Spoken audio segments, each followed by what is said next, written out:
Good evening and welcome to Writers Unplugged. This is a chance to hear your favorite writers or new to you writers in conversation as if you're eavesdropping on us in a coffee shop. My name is Jen Jumba. I'm a librarian at the main branch of Cleveland Public Library. One of my favorite things besides reading is talking to writers. It's an opportunity to get to know their craft, what inspires their stories, where they like to write, essentially getting to know them better and seeing them as human beings and not just the name on the spine of a book. And we are so lucky this evening because we have Sharon Short joining us to talk about her book, Trouble Island. Before we get started, a few housekeeping notes. To find out who else is visiting Writers Unplugged, visit cpl.org/upcoming. And Max Beck's Books on Coventry is our wonderful indie bookstore, and they have copies of Sharon's books just waiting for you. So, 'tis the holiday season, just saying. If you have questions for her, put them in the chat. I'll be sure to ask her. So, a brief introduction to Sharon. Sharon Short is the author of 16 published books. Her newest, Trouble Island, is a historical suspense set in the 1930s on Lake Erie Island. And today is Pub Day. And I guess I probably should have clarified when I said, oh, yeah, we'll do this on Pub Day. She is a contributing writer to Writer's Digest, for which she writes the column Level Up Your Writing Life and teaches for Writer's Digest University. She is a frequent in-demand speaker at libraries, book clubs, and writing groups. Under the pen name Jess Montgomery, which is how I met her, she's also the author of award-winning kinship historical mysteries. They are set in the 1920s in Appalachia and inspired by Ohio's true first female sheriff.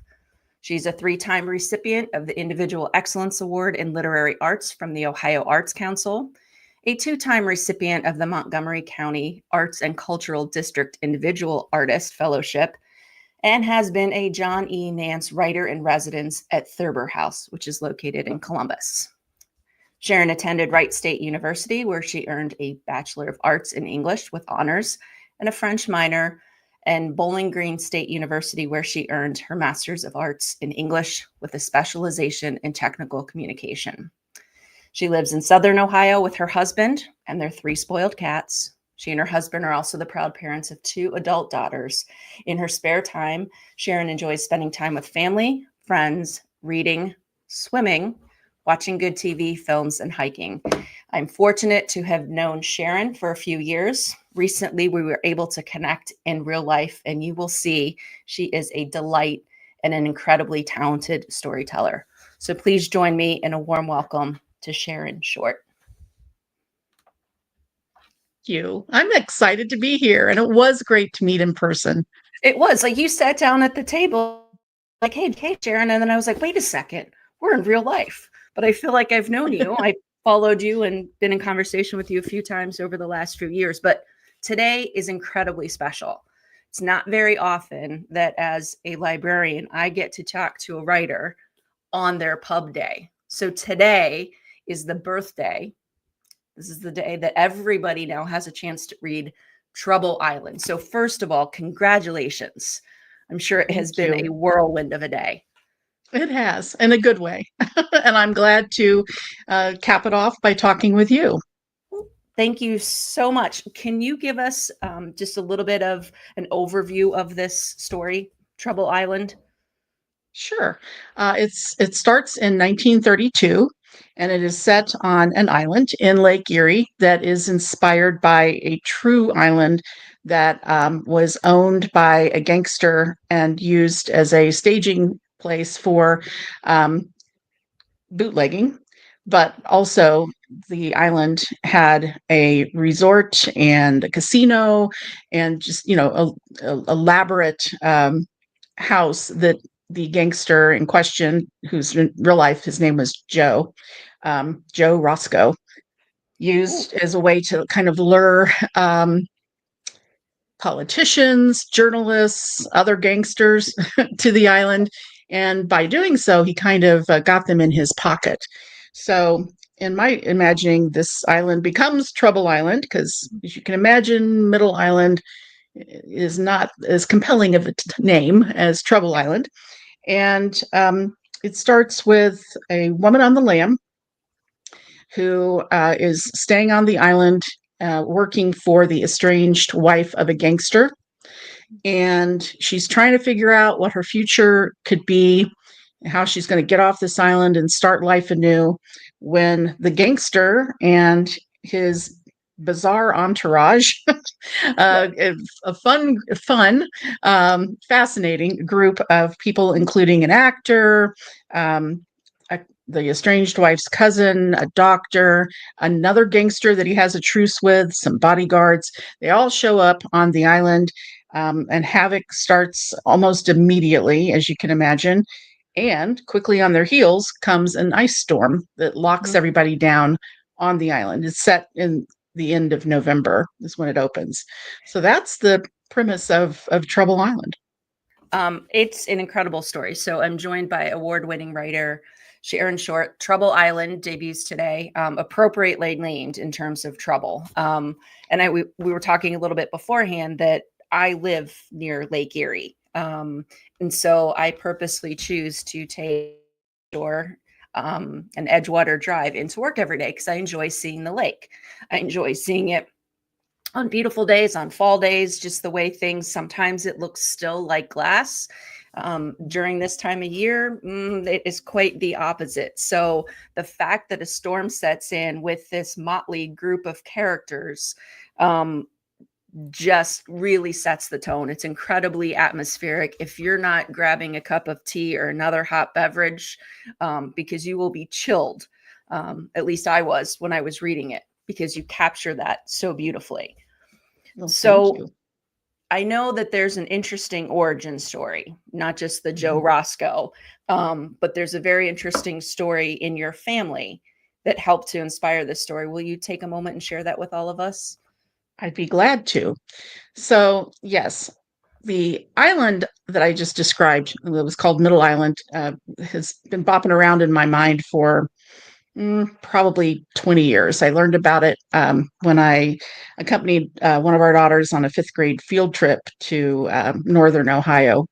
But the genesis for Aurelia, the protagonist of the book, actually does come from our family. So, about a week before I was going to get married, and I've been married to my husband for 41 years, so this was a while ago. I was visiting with his family and talking with his sister when my future mother-in-law bounced over and said, "Oh, hey, girls, I have 2 rings." She gave to my sister-in-law, Laura, a larger diamond ring and said, "This was the wedding ring of your grandmother." And then she said, "And Sharon, for you, I have a smaller diamond ring. This one." Oh. And it belonged to their great aunt Ruth. And then she just sort of walked away. And immediately Laura, my sister-in-law, looked at me and said, "I'll trade you rings." And I said, "Why?" Yeah. And she said, nobody goes from bigger to smaller. yeah, she wanted to go from bigger to smaller, from grandma to great aunt. And so immediately, of course, obviously I said, "Why?" And she said, "Well, Ruth was married to a very mean man who was a gangster, and his name was Pony. And he was abusive towards her, and they couldn't have kids. And so she adopted a pet monkey." And this was in the 50s. And people do who yeah. married without kids. Yeah, married without kids, adopts a pet monkey. And he picked up the monkey. He got mad one day, picked up the monkey, threw it against a wall. Yes. And so she, in turn, picked up his gun that was just laying out on the table and shot him dead. And and off she went to jail, and off the monkey went to the Humane Society. And my very far in the future father-in-law was at the time a newly minted attorney. And so he got the phone call, "Your aunt's in jail and here's why." And he went and defended her, found it technicality. She got off. And that sounds like, wait, a miscarriage of justice. But no, she had really been abused. And nobody was like, "Oh, that's too bad. We don't have Pony around anymore." So she and the monkey were reunited. The monkey survived. Wow. And yes, thank goodness. And they lived out their natural lives. And I heard that story, and I just, like you, was going, Yeah. And then, I'm like, just marrying when into you this had got it family. Oh, together, oh, there's another twist. Yeah. yeah, yeah. So I looked at my sister-in-law and I said, "Yeah, you're never getting this ring back. Are you kidding me? With a story like that, I'm keeping the ring." My Absolutely. mother-in-law gave it to me. So that family lore, we've talked about it so many different times because it's such an amazing story. Just sort of bounced around in my head, and I thought, do I write a short story about this? Mhm. Do I write an essay about this? And I don't know why it took so long, maybe because I needed to be ready to write a book like Trouble Island, but it collided with, hey, wait, there's this island where there was a gangster. She was married to a gangster. What if we were inspired by her story and moved it back to 1930s? And thus Trouble Island was born. And I did talk with my husband and my sister-in-law and their brother, my brother-in-law, and said, I'm going to use this Absolutely. unless you guys are just really like, no. And they said, oh, no, no, we love it. Go for it. So Trouble Island's actually dedicated to Great Aunt Ruth and Yes. all the women who have survived their own version of Pony. Yeah, it's kind of a shame. So I'm joined in conversation with award-winning writer Sharon Short. This is pub day for Trouble Island, so it's such a special day. And you talk about in this book Pony. The Pony I know is from The Outsiders, right? So like to see this name, it's amazing how we kind of associate names and characters, whether they be from a story or Mhm. our lives, but certainly not a nice man by any means. No. No. And then you have, because I can remember talking to you a little bit about this book that you were setting it in Lake Erie. And I think I tried to like encourage you to come here and we would do research out on the lake. Actually, did Right? do some research out on the lake. What was that process like in terms of research on Well, the lake? yeah. So the real life Middle Island, like I said, is the southernmost point of Canadian land. It is not accessible to visitors anymore. It is a nature preserve. It's part of Parks Canada. So if you knew the right people, I suppose you could find a way to go visit, but it wasn't going to be easy for me to get there. Okay. So what I did instead was a couple years ago, I went to South Bass Island. And I went as far into the year as I could get onto a public ferry. So I Yeah. went like the week before Thanksgiving, and I wanted to hike. And my younger daughter went with me. So we had a great time. I wanted to hike the nature trails. I Mhm. wanted to kind of feel the wind, be in the nature. Mhm. Um, I waded into Lake Erie. I don't know why. Mm-mm. Well, I need to verify. Is it really cold? Yes. Yes, it's very, very cold. And Authentic, I went to, ladies and yeah, gentlemen. yes, there's no doubt. Lake Erie is cold at the end of November. Um, and I spent some time in the library there and read everything I could find about local history. And that was a wonderful experience. And you mentioned the lake and the swells and the water sloshing onto the road. We actually had pretty good weather until the day we left, and we got on the ferry, and those swells just came in, and this ferry was going back and forth like this. And I don't know why, because it makes no sense, but we're both clinging on to the inside door handle. Like if the car goes flying over into the lake, that's what's going to Yeah. save us. Oh, it's the same thing like when you're driving under something and you duck in the car, like that's gonna like Yeah. not make the top of the car hit the low clearance. Yeah. It's So, a visceral reaction. it absolutely it is. And so this book, speaking of visceral, certainly that comes through. There are several characters in the book we'll talk about in a minute, but I would argue that the lake itself and the island itself becomes a character that you've captured this atmospheric, with fog rolling in and the weather changes in a heartbeat. We who live here know that. I mean, a little bit further to the east of us on Lake Erie, they're just getting dumped on and schools are closed. And I'm going to knock on wood, like absolutely nothing right now, which is terrific. But it can change in a heartbeat. And that's something that you were able to capture so well. I want to talk to you a little bit about Aurelia, right? The main character, the one who's on the lam. She's working for an estranged mobster's wife on the island. she's a swimmer. And there are several moments in the book where she's out swimming, where, most of us may go for a walk to clear our head. Nope. She goes for a swim, regardless of the conditions. Um, but it made me think about the challenge that you did this past year with swimming. Mhm. Do you want to talk a little bit about that? Because I think you were able Sure. to genuinely capture the strokes, the breath, Mhm. the cadence of swimming from your own experience this past summer. Right. Right. I actually started truly learning to swim a couple years ago. Um, so I'm a late in life learning to swim person, but now I go 3 times a week, depending on the week, obviously, Right. to the local rec center, and I swim 3/4 of a mile to a mile, depending on my schedule, which is 54 laps to 72 laps in our particular pool. Yeah, it takes me a while. I'm not a fast swimmer, um, and I don't know why. Well, various reasons maybe why I felt drawn to. I've always wanted to become a swimmer, Mhm.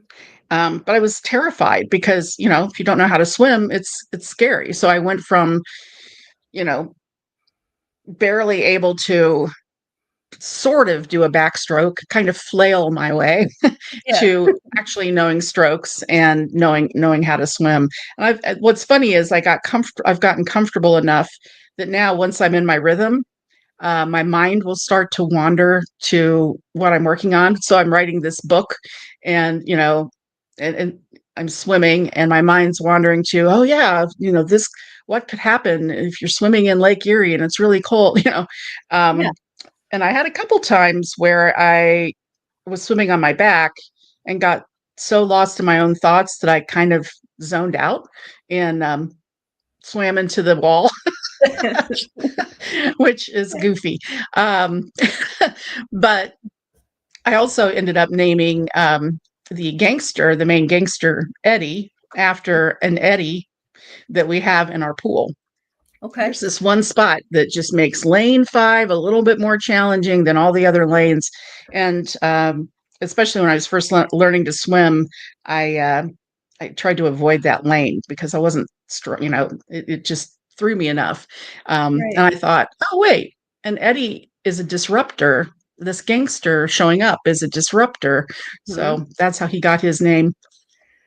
Well, wonderful. So I'm joined in conversation. Trouble Island published today. So like Tuesdays just aren't for tacos. I mean, that's the day books are published, and so one of my favorite days of the week. So perfect capturing Eddie. I mean, thinking about it from that perspective and the water perspective as well. But when you chose to write this story, you're telling it from a first person point of view, Aurelia's point of view. Can you talk a little bit about how you chose that this is the point of view that you were going to use for this particular story? Yes, I'd be glad to. So, um, under my pen name, Jess Montgomery, I had 4 books published, and Mhm. they were all in third person. Mhm. So, of course, I started out when I was drafting this writing in third person. Mhm. Um, and it just felt stilted to me Okay. for some reason. So I thought, okay, fine. Writer's trick is to journal as if you're that character. Okay. Another writer's trick is to interview that character and then type out their answers. So then you can kind of get their personality and their voice. And Right. this time around, when I did that, I realized, oh, Aurelia needs to tell her own story, Mhm. because she has by far the strongest arc. It's a personal journey Mhm. for her, and the kinship books were about community, so it made more sense for those to be in third person and a couple points of view. So Right. that's how I ended up landing on the first person point of view. It's so well done when people like you write in first person. As a reader, we feel like we're right, like we're inside their skin. It is Mhm. hard to explain without sounding creepy. what that feels like to experience things the way they're experiencing them, their perspective at what's coming at them and how they react to the situation. So there were times where I was kind of flinching when I, read the book, and times where I was like, oh, no, no, no, no, no. But, Good. characters are going to do what they're going to do. Right. So speaking of characters, can you introduce us to a few of the other characters in the book? Sure. So two of my favorite characters. So the cast is divided between people who, excuse me, Sure. it's It's cold here in contagious. Southern Ohio too. People who are on the island year round. So there's Aurelia, there's the estranged gangster's wife. And because the island gets so cold and it's treacherous to visit, the island shuts down to visitors. Right. So the year-round staff, besides these two, are a couple of a housekeeper and her husband, the groundskeeper, They were and my a couple favorite. of bodyguards. Yes, the Carmichaels. The Carmichaels. They Henry and yes Maxine. they have their own story, and none of these people who are there year round really know each other very well. None of them are on the island because, hey, we want to be on this island year round working for this gangster's wife. Right. They're there because their own backstories. So that's who's there year round. And one of the bodyguards that's there is named Seamus, and he becomes a love interest, which I did not expect to happen. And I'm not sharing anything that's a spoiler, like you meet all these Yep. people right away. Exactly. Yeah. No spoiler. But I guess I wanted to give Aurelia some tenderness. So Yeah. that's the role that one of the roles that Seamus fulfilled. And then coming onto the island are Eddie, the gangster, a rival gangster that he has a truce with for reasons that you'll find out. Their bodyguards. Rosita is the estranged wife. Her cousin is part of the group. A semi-famous actor who's kind of waning in popularity is part of the group, and a doctor. And Eddie has a reason for why he's assembled these people. These aren't random, like, hey, let's just go to this island. He's got a nefarious goal in mind, and each of them plays a role.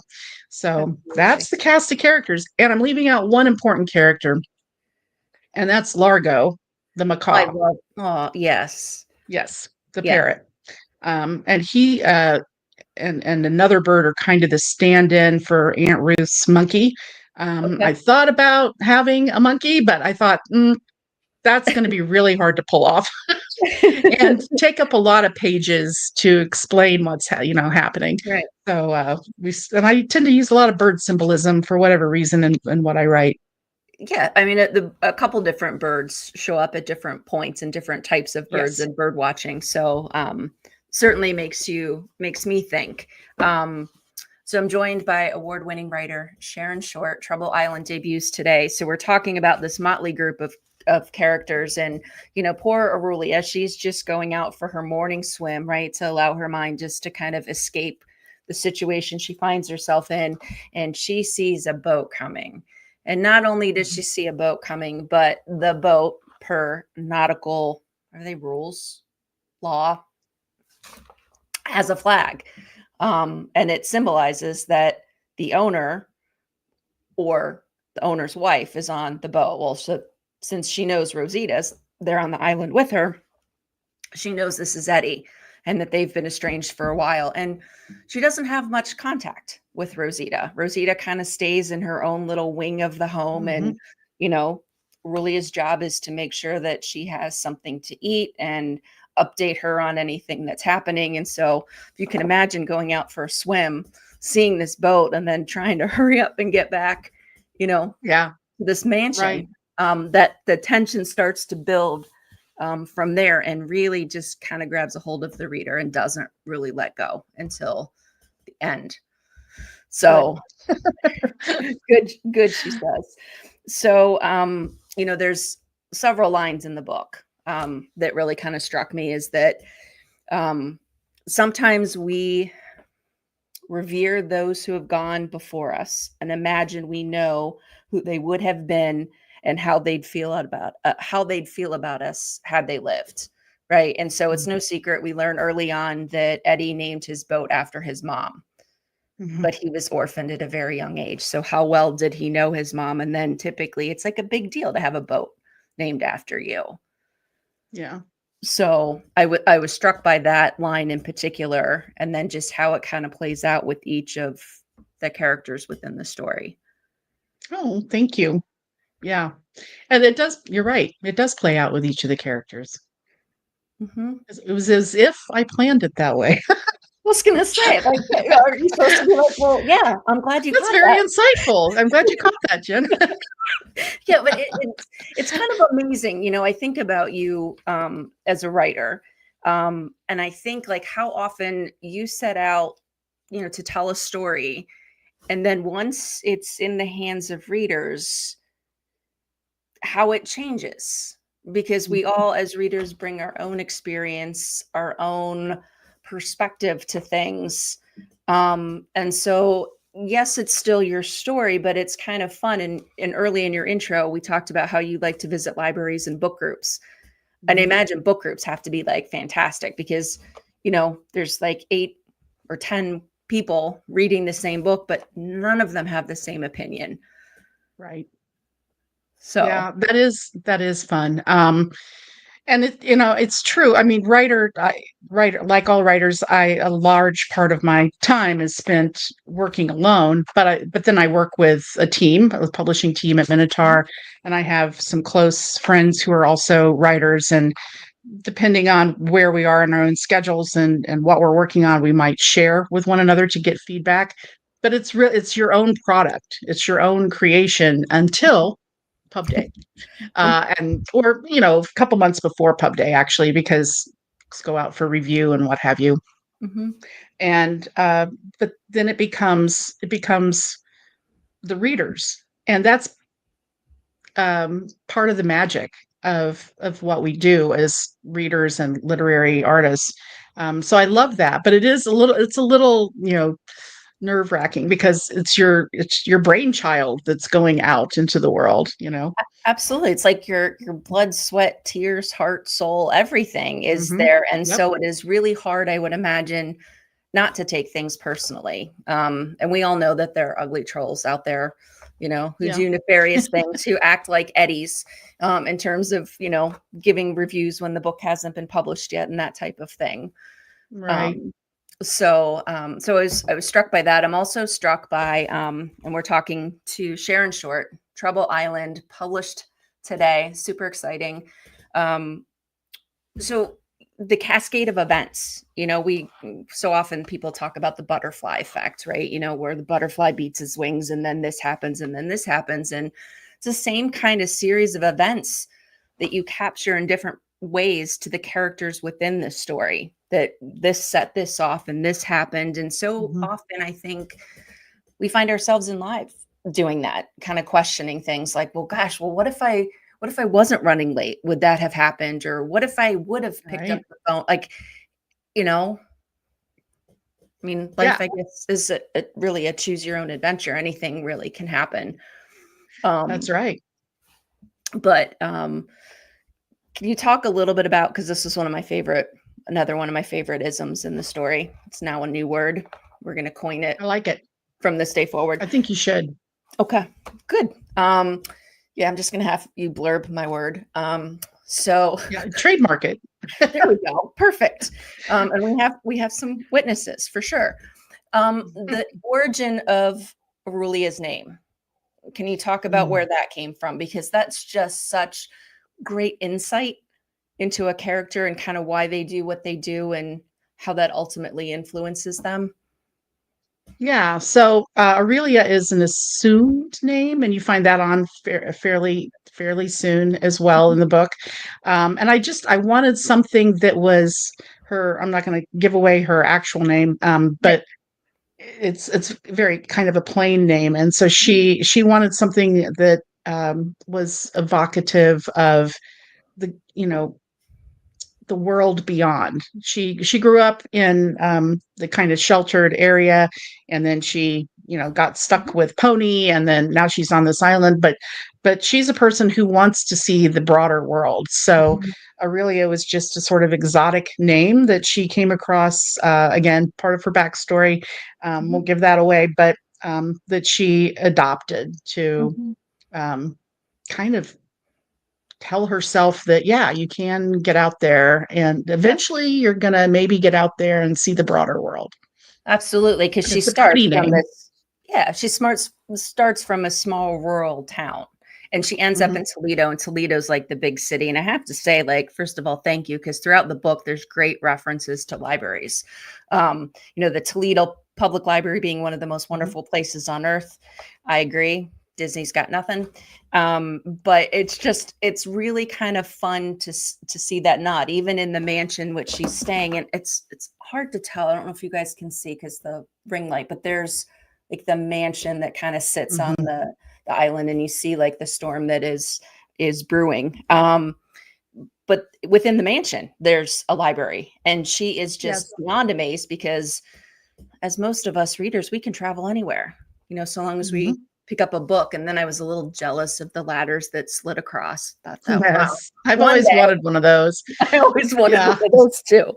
Um, but just a really interesting character for somebody of that time period. So it's in the Mhm. 1930s, and she has that sense of adventure to leave home to try and see what is, big city life like.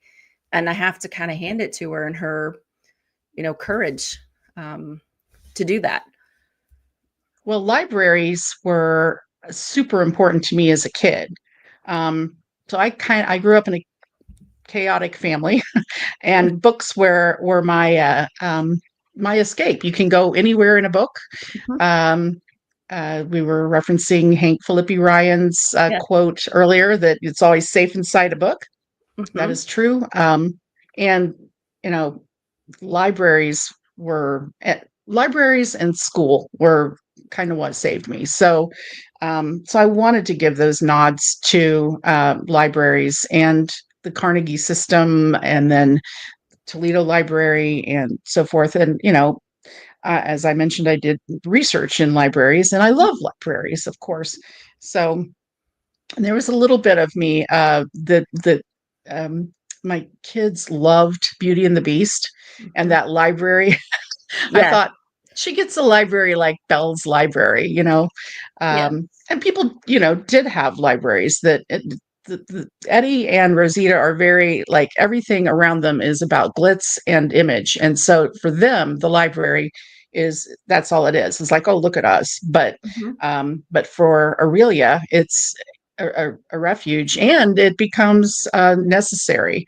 The library ends up playing a role in how she sorts things out at the end. So, Absolutely. Yeah, and wonderful, wonderful nods. And every time I'm working at the reference desk and I see people kind of walking through and they're in the stacks, I'm always thinking like, am I going to read their book one day? Are they here doing research for something? I mean, it's just you just never know. The impact that you'll have. And so I'm so glad that you had stories, in school to escape, to grow up on, and then to mhm. nod not just to libraries in the book, but your gift of storytelling Well, to all thank of you. us readers out there. It's a phenomenal thing. Um, so I'm joined in conversation, award-winning writer Sharon Short. This is Trouble Island, publishes today. Um, Throughout the book, Aurelia is haunted. She's haunted by several things. She's, haunted by her past. Um, and I think something that most of us women can relate to is her mother's voice. Um, I'm fortunate that I have a mom who is the opposite of her mom. But constant things like, you thought of no one but yourself and your own selfish desires, and you'll never make it and you'll never go far. And that outside world is not for you. And most characters, that may be something that defeats them, but I kind of applaud you for having a character who kind of defies that, like hears that and is Mhm. like, no, not for me. Um, Yeah. so Yeah, It was just, it's. go ahead. I'm sorry. I was going to say it's true. Mothers definitely, maybe especially for women, uh, their voices are in our heads for sure. Um, Mhm. Funny side note, has nothing to do with the story, but when our older daughter went off to college, after she'd been there about oh, I don't know, couple weeks or whatever, she called me up and she said, "Well, I knew I'd hear your voice in my head someday." I'm like, "Oh gosh, Yeah. what did I say? What was I saying Right. in your head?" And she said, "Well, this cute boy, had tripped and ripped his jeans and got blood on his knee and on his jeans. And um, what's the first thing I say to him? I hear your voice, and out it comes. Hydrogen peroxide will get that blood stain out of your jeans." See? I thought, well, not sure. Yeah. It's not destructive, at least, but No. it's not the first pearl of wisdom I would necessarily imagine. But hey, I I think thought we've that was we've funny. all had those moments where we hear our mom's words coming out of our mouth, Right. or I guess since we both live where it is cold, have had the out of body experience where it is snowing, and somehow if I reach my hand and turn down the music, that'll make it stop snowing, and I'll be sure to All get. right. And you're kind of watching this, like, oh my gosh, that's my mother's hand turning down the radio, and yeah, so. Yeah, it's funny. We've all been there. Heather mentions that Bell's Library is the best and it's a reader's dream. So, yeah, without a doubt, for sure. The other thing that really strikes me about this book is that you have this incredible cast of characters and these seemingly, um, it's almost like real world, right? Like seven strangers picked to take a boat from the mainland to the island, right? Because they all have different backgrounds, different experiences, but yet they all serve a purpose. And at the same time, you do an incredible job. It's almost, it is a locked room mystery, right? Or locked island, if we can kind of Yeah, adopt the that. island's the room. Yeah. Yeah, exactly. And so, like, just when you think you have it figured as a reader, then there's another turn and another wrinkle. So, I mean, you just sit there maniacally and probably like, "Mwahaha," all part of Yeah. my plan. So, Part of my evil genius plan all along. exactly. Little did you know when you were being given that ring that this is what it would turn into, is this Yeah. incredible story with kind of almost like a mashup of can't make that stuff up that happened, Hmm. along with that, the typical writer's what if, and what if Right. this happened and this happened, and so very well done. And then there's the lighthouse that Mm-hmm. plays a role, right? So I mean, we can go through themes of lightness and dark, but um even though I've seen lighthouses, been to lighthouses, I don't think I ever really took the time to understand how they worked. And you capture that so beautifully in this book, talking about the Fresnel lens and the Hmm. refraction and how it does exactly what it is supposed to do. So I feel like I got like this like wee bit smarter um, as a result of reading, but thinking like back in that time period, they didn't have navigation like we have. They didn't have Right. anything other than the stars, right? And looking for a signal from the lighthouse. They showed up in the morning, but that Lake Erie, I learned this week because I was doing a little bit of research for this conversation, is the shallowest of the Yes. lakes. And Which why? made it, yeah, Yeah, I made was it gonna say, dangerous. made it more dangerous, 100 years ago. And on Middle Island, the inspiration for Trouble Island, there was a lighthouse. It was decommissioned in the 1910s, somewhere in the 1910s. Um, and so I obviously have a lighthouse that is a derelict lighthouse now on the island, and it plays a role in the story and in the background. But Mhm, I have to give a shout out to the National Museum of the Great Lakes, which is in Toledo, um, because I visited there and learned so much about lighthouses, learned about bootlegging from one mhm, of their displays. They have a cargo ship that's right, there as part of the museum. So I spent a lot of time walking on that ship and taking photos and getting a sense of what it would be like to live on a ship like that, and Mhm. learned a lot about the history of storms and weather. So it really informed the setting, but it also really informed some of the backstories of the characters. Yeah, so I am joined in conversation this evening. Trouble Island, published today by award-winning writer Sharon Short. So I'm guessing if this writing thing doesn't work out for you, 16 books, meteorology might be your next go-to, because I'm always amazed at the lake and the, I guess, trouble, no pun intended, that it causes. You know, how things can Mhm. change so quickly in a heartbeat. Um, so you have that going for you too.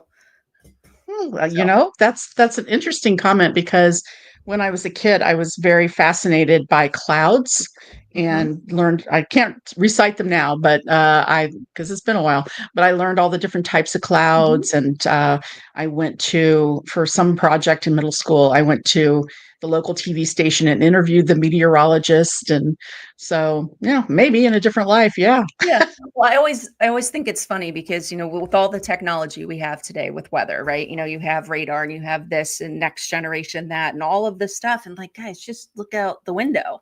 And Hank, Right. having, works at a news station, she always talks about like the meteorologist's office never has windows. Wherever they're working, there's no windows. Oh, So that's funny. yeah. But it is great. It is a character. It is atmospheric. There's that sense of time because you don't want to be stuck on that island any longer than you have to be, because once it reaches a certain point, it's no longer accessible. And then, like, what do you do for, basic food and supplies? Mhm. Right. And this is the 1930s, because there those same islands that you were on and near about, they will close down for the winter, um, Right. because Right. they're not accessible. Even today, I was going to say the public ferry only went up until about a week before Thanksgiving or so. I'm sure there are private boats that get to these islands, but it's Yeah. very sparsely populated year round, um, and it was interesting to be on South Bass Island at a time of year where I think my daughter and I were the only tourists. I think everyone else that we ran, well, everyone that we ran into lived there year round. So we got to chat with them about, well, what do you do if there's an emergency? What do you, Yeah. and they explained, but then you go back 100 years and it's even almost 100 years and it's even more tricky. Right. And a little side note, you mentioned the house on the cover. Mhm. The artist captured what I saw in my head perfectly. It was another one of those jaw drops when I saw the Yeah. cover because I thought they got in my head and saw what I saw and then put it in this on this cover. That's fantastic. Um, but I spent a lot of time trying to figure out the design and layout of this house and the layout of the island because Mhm. this is where we're going to be. Right. And then I got to thinking, well, how are they heating this house? How Mhm. are they? So I did some research and found out about the Delco generator that would have been available back then and was usually purchased if you were, fairly well-to-do farm family. You might have this generator. It's like we have generators now as backup power, but before there was a power grid, you could have your own generator for power. Um, and the Delco generator is made in Dayton, which is where I'm from. So Oh, I thought that was fun. kind of comes full circle. That's right. Yeah. So Mary Beth is saying a lighthouse and Bell's library. She's hooked and she loves the architectural detailing and setting in your books. So Thank I you. agree. And thinking about your books, because they're set not in present day, the amount of research that you do to make sure that you have things that are right for that time period. So yes, it's the Delco generator. It is not like, oh, flashlight, or turned on the flashlight app on Flip the their switch. Yeah. on their Yeah. iPhone, right? Yeah, so I mean, the amount of time and attention and detail to it being to ring authentic is terrific. So Thank you. it's always fun to read and kind of be able to kind of go back in time, and Mhm. experience what it must have been like, and realize, man, we think we have it challenging, but those were some difficult times. Yeah. So Creature comforts were harder to come by back then, for sure. absolutely. So, progress is a good thing. So Yes. there's a couple lines I want to talk to you about. One of them is eternity can fit into any sliver of measured time. Such a beautiful line, Thank you. and so emblematic of the story. And I think things that we can all relate to. There are moments where it just feels like yesterday, probably that your girls were little, right? Or Right. that you were handed that ring and your sister-in-law was handed the other. It probably feels like yesterday. And then there are times where it feels like an eternity from when you got up on pub day today, and been going kind of nonstop with interviews and talking and explaining the book and introducing people to characters. So it, time is an elastic thing. It always kind of fascinates me. Yeah. And we've all had that experience, I think, of feeling like a moment that feels like eternity. So I wanted to capture that. And, I have to say, swimming gives you a different sense of time Mhm. than if you're walking around on land. So, Absolutely. Yeah, I'm on a crew team, so I row in an 8-person shell. And so there are times where wow. we're practicing and doing sprint races, and the coach is kind of yelling at us, the coxswain is yelling at us, and you're trying to Hmm. do everything at the exact same time, right? And there'll be like 50 more strokes, and it's like, good God, there's no way, right? And then coach yelling, you can do anything for 2 minutes. And I was like, oh my God, it's only been 2 minutes and it feels like an An eternity. hour. Yeah. Exactly. And you're like, oh my goodness. So we've all had that. We've also had moments where we just want to pause time, right? Things are just so beautiful and wonderful, and you just want to like kind of pause it and tuck it in your pocket for later. So, Yeah. That's very true. Very true. yeah. So I'm joined in conversation with award-winning writer Sharon Short. Trouble Island, published today. It's pub day. It's just super exciting.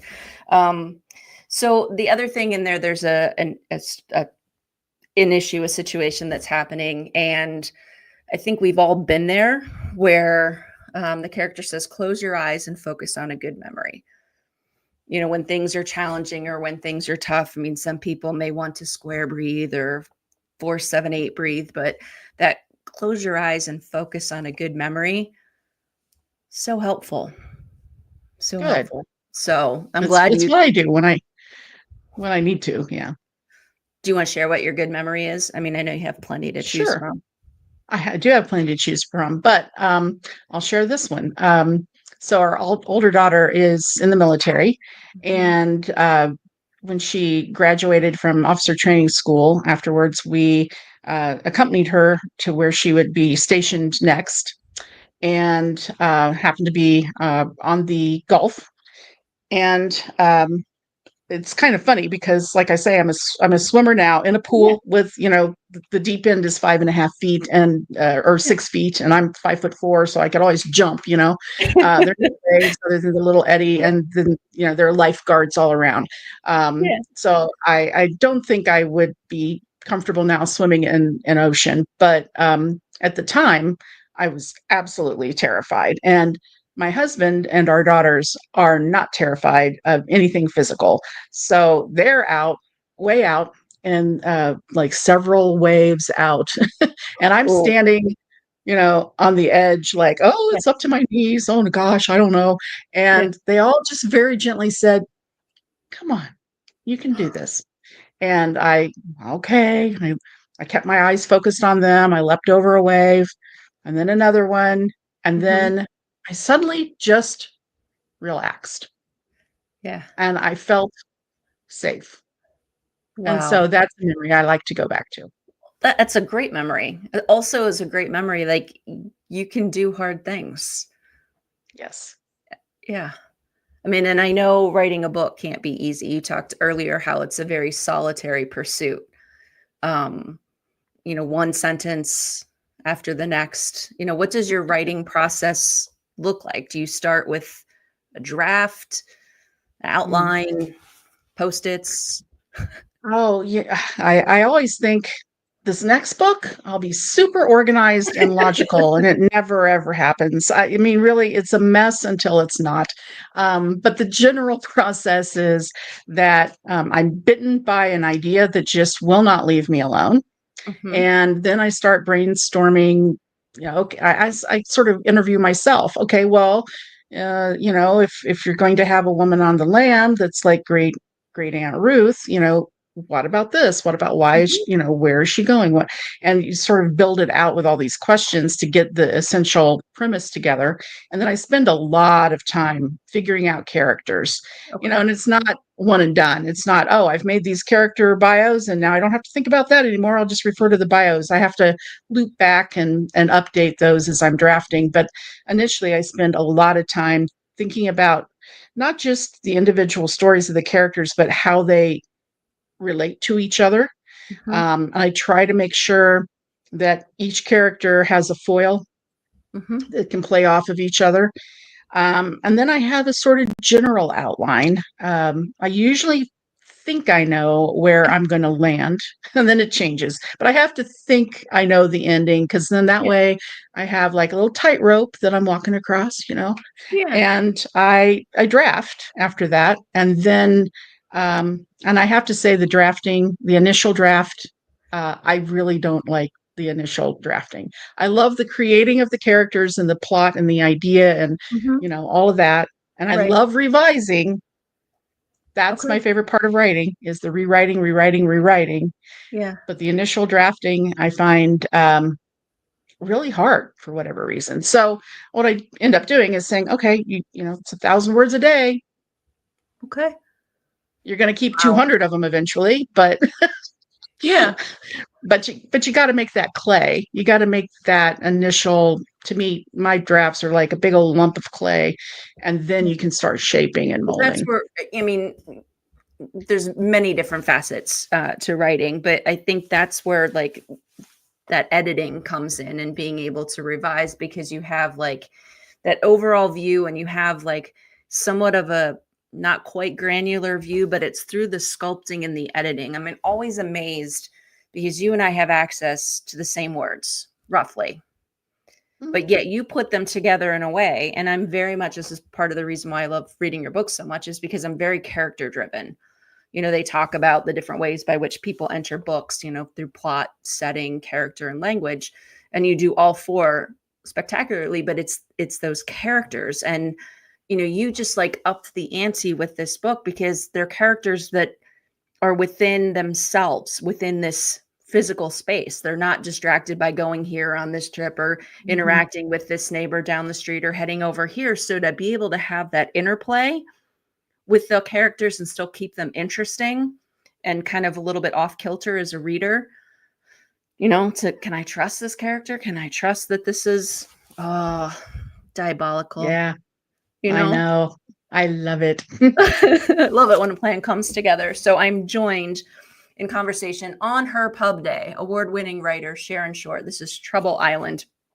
So the other thing that comes across in your books, and especially telling from a first person perspective, is body language, micro expressions, and how Mhm. adept Aurelia is at reading them to know whether or not this person's in a good mood or not a good mood. Or, there oftentimes are like, you see an expression quickly pass over their face and then they're saying something that is not congruent with what was just seen.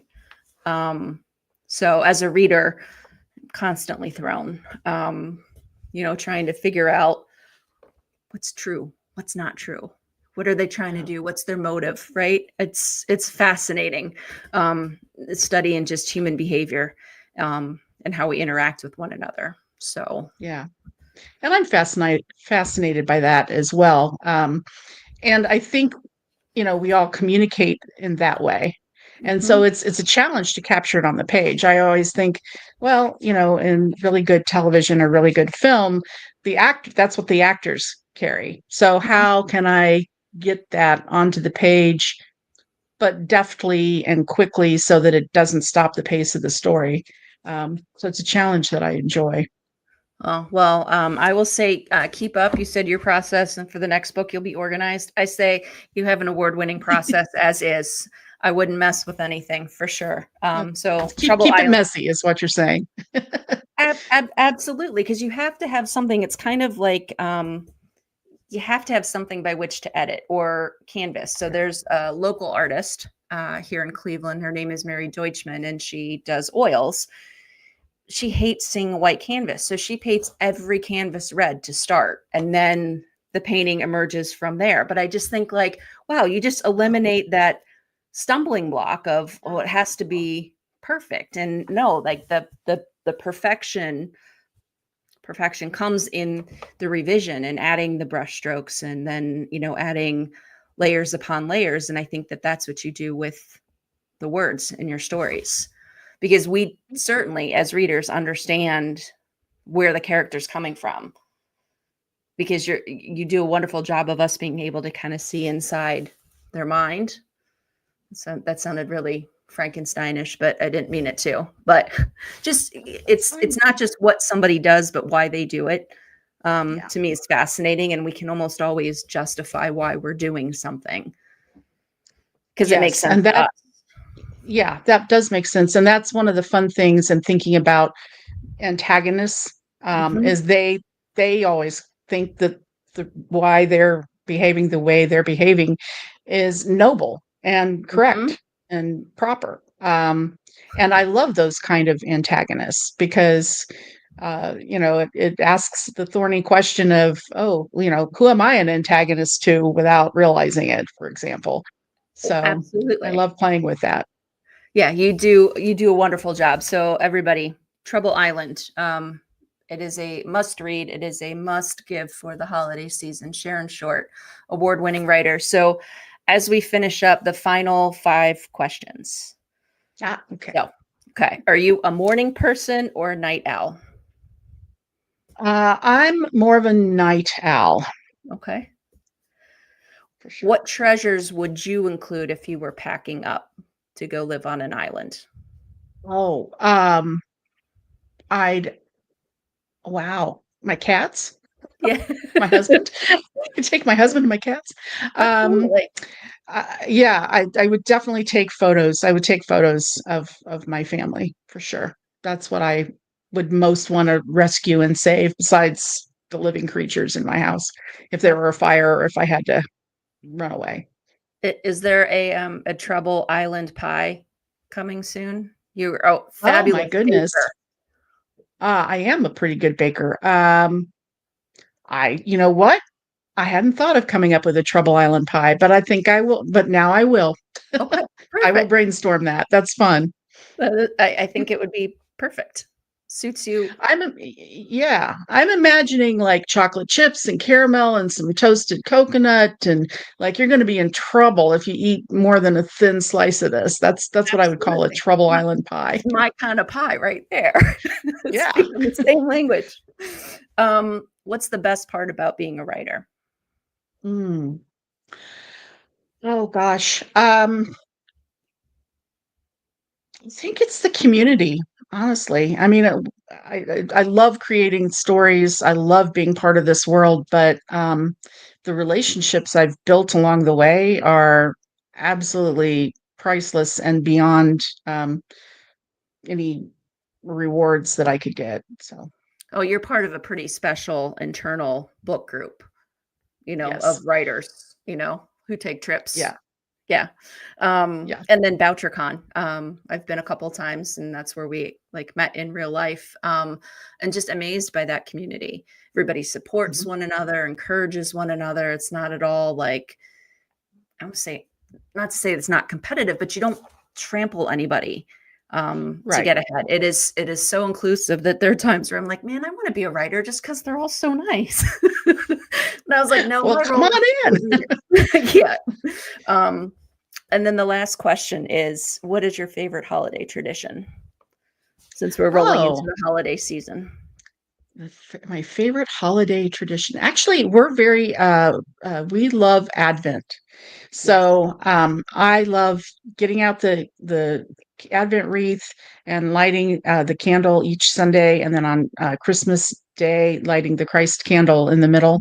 And actually, that is a tradition I picked up from my mother-in-law, because Wow. growing up we did not celebrate Advent, and I learned that uh, my husband's family did, and I thought that was really neat because it kind of, you know, at least once a week you're focusing on the point of the Christmas holiday. So that's my Absolutely. favorite part of it. The candles are just special anyway, I Yeah, think. They can make everything look good. they So do. they do. So I want to say a thank you to all of you who are watching and listening to Sharon Short, award-winning writer, talking about Trouble Island, which publishes today. Thank you to Mike, our tech team, for making sure everything went smoothly this evening. Thanks to MaxBex for having copies of Sharon's books. You just reach out to them. Or wherever books are sold or borrowed. And then a huge thank you to you, Sharon, for taking time on what is an incredibly special day, Pub Day, to talk about this latest book. I have no doubt it will be swept up and everybody will be reading it and talking about it. And I'm sure there will be conversations at family gatherings about who actually came from Trouble Island. I say in There you my go. family, not me. Right? So I'm Jen Jumbo with Writers Unplugged. Thank you so much and happy reading.